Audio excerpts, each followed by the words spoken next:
Bonjour à tous, on se retrouve pour de l'analyse technique. Au menu de l'analyse technique sur le Bitcoin, l'analyse technique sur notre ami Ethereum, et on se retrouvera pour une deuxième vidéo aujourd'hui pour analyser d'autres choses. Ceci étant dit, on va pouvoir commencer. On est parti.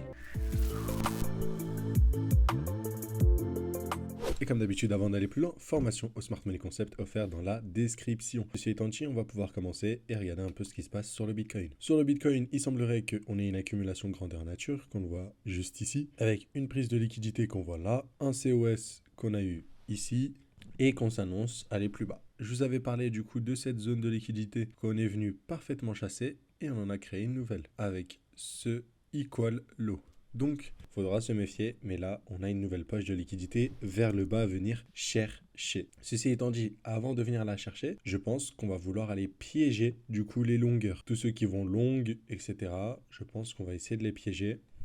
Donc, on aurait un repli temporaire du Bitcoin, tout simplement. Ça, c'est ma perspective. Je vais vous expliquer, on va aller en plus petit time frame parce que c'est pas réellement ce qui est probable, mais on va voir un peu tout cela. D'ailleurs, j'attends toujours un retour du Bitcoin dans cette zone-là, ok, pour une potentielle accumulation qu'on verra. Hein. Je vous l'ai dit, hein, si le Bitcoin veut repartir, il va falloir qu'on observe des choses comme ça ou des distribs comme ça si ça va descendre plus bas. Enfin bref. Si jamais la distribution, l'accumulation n'est pas clean, vous l'avez vu, ça peut pump, ok, comme on l'a dit. On peut surfer dessus dès que ça revient dans le bloc, mais ça n'aura jamais des effets comme si c'était une accumulation, comme on peut le voir ici et dans le passé. Mais en tout cas, je sais que ici, dans tous les cas, peu importe ce qui se passera, ce sera une zone d'achat autour des 38 000 $ pour le Bitcoin.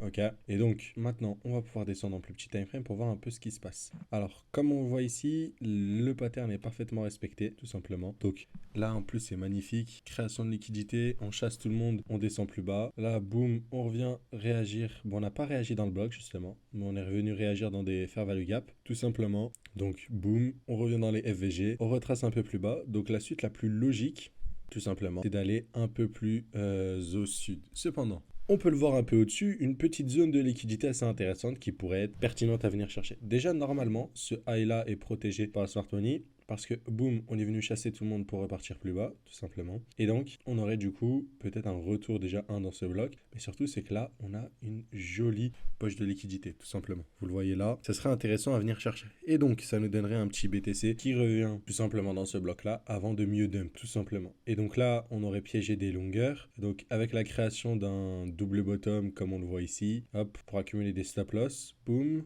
on vient chercher les charters et on y va beaucoup plus bas. D'ailleurs, quand on regarde dans ce scénario-là, pour le coup, c'est pas impossible d'aller beaucoup plus haut. Mais bon, pour l'instant, c'est un peu ce que je préconise et le Bitcoin peut stagner pendant longtemps, comme je l'ai dit, et ça va affecter ce que je vous raconte sur l'Ether. Bref, en tout cas, sur BTC, il n'y a pas grand-chose à dire. On est dans des zones un peu où, pour moi, il n'y a pas grand-chose à faire. Si c'est pas là, bah, ça sert à rien. Et si on n'est pas dans cette zone-là, ça sert à rien de vendre, pour le coup. D'ailleurs aussi, ce qui me dérange, c'est ces parties incomblées. Donc, on peut même aller beaucoup plus haut. Et ça sera intéressant pour les altcoins et tout, en règle générale. Aller beaucoup plus haut, histoire de combler un peu tout cela avant de repartir beaucoup plus bas et revenir chercher un peu ce niveau des 40 200 qui est une assez belle poche de liquidité. Et on l'avait vu, en fait, ça me fait penser un peu à ce qu'on avait au niveau des 25 000, les 40 000, qu'on aura un petit pic qui va descendre en dessous avant de repartir. En tout cas, il semblerait que ça ressemble à ça. Bon, il n'y a pas de truc aussi clean comme ce qu'on avait avant, mais voilà, je me méfie dans tous les cas, tout simplement. Mais voilà, on voit bien que ce niveau est très solide et dès qu'on va revenir ici, on sait très bien que ça va être racheté en masse. Et on va passer maintenant du coup sur l'Ether, ce qui va être intéressant à noter sur l'Ethereum. Et sur l'Ethereum, c'est haussier,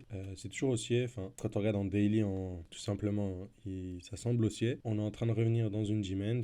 C'est un peu ce bloc-là. On pourrait le considérer genre aussi haut, mais bon, si on réduit un peu la fenêtre d'action, ça nous donnerait ce bloc-là tout simplement, où on devrait avoir une réaction du prix pour aller du coup chercher un peu plus haut.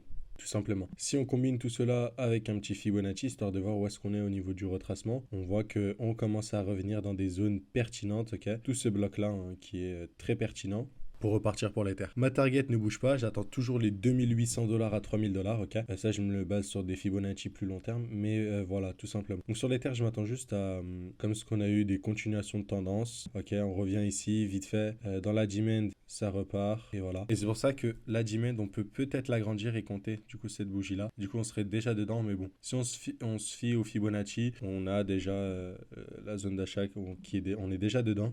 Donc, il y a plusieurs paliers entre 2400 2426 et 2300. Donc peut-être j'achète à 2426, 2350 et 2300. Imaginons, ça peut être intéressant. Mais pour l'Ether aussi, je m'attends à ce qu'on aille beaucoup plus haut. La structure est haussière, tout simplement. Et quand on regarde aussi en weekly, ça fait longtemps que j'ai pas regardé l'Ether en weekly. Bon, c'est pas aussi clean, mais voilà, en tout cas, ça semblerait se diriger un peu plus haut. Attention aussi, grand attention avec ce bloc-là. Mais comme on l'a dit, si on veut voir un beau retracement, il faudrait qu'on ait une distrib. Et là, on n'a pas de distrib, donc on verra ce que ça donne. Peut-être que là, on a un high ici. On va revenir refaire un high, hop, le chasser et après reversal pour revenir retracer dans la demand ici, un truc du genre, tout simplement. Mais en tout cas, vous avez vu le topo sur Ether, c'est toujours haussier. Sur Bitcoin, je m'attends un peu de hausse sur du court terme. Voilà. Si ce genre de vidéo vous plaît, spéculative, on essaie d'analyser, on essaie de voir ce qui se passe sur le graphique, bah, vous pouvez vous abonner. Je vous dis donc à très vite. À plus.